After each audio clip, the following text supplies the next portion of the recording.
আচ্ছা ভাই, মানুষেরা প্রজেক্ট করে কি করে আমি সেইটা বুঝুন না। প্রজেক্ট করে কি করে? হ্যাঁ, দাঁড়াও তো কসম। জি। প্রজেক্ট করে হয় কি জানিস? প্রজেক্ট করলে দেশের মৎস্য যে চাহিদা থাকে সেই মৎস্য চাহিদা পূরণ করা যায়।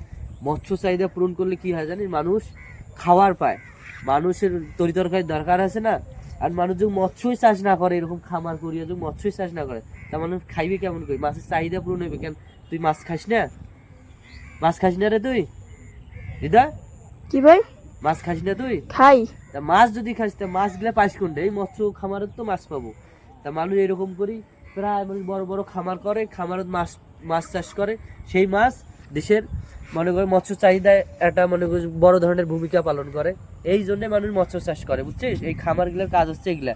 এখানে মাছ ছাড়বে, মাছ ছোট থেকে বড় হইবে, বাজারজাত করবে, মানুষ টাকা পাবে। আর এইখানকার দেখ এত বড় একটা প্রজেক্ট, তা প্রজেক্টটার লোক 2-4 জন চলেছে না এই প্রজেক্টটা। হ্যাঁ ভাই।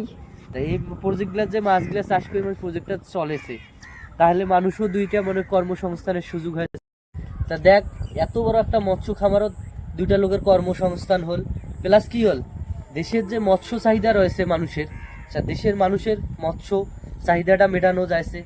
এই হচ্ছে মৎস্য খামারের কাজ। তাই এখান থেকে মনে করি যে মৎস্য চাষ করে কি মানুষ যে যায় চাষ করে তার লাভ হয় না?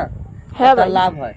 তার লাভ হইলে কি তার পরিবার ভালো চলে, হ্যাঁ। পরিবার সব লেখাপড়া ভালো হয়। জি জি। টাকা পয়সা কোন থেকে আসবে? এখান থেকে দেয়, ওগুলো লেখাপড়া করে বড় ধরনের মানুষ হয়ে যায়। ঠিক আছে না? হ্যাঁ ভাইয়া। তাই এই জন্য মানুষ মৎস্য খামার লাভ আছে, এমনি তো আর করে না, লাভ আছে। ঠিক আছে, ভালো থাকিস।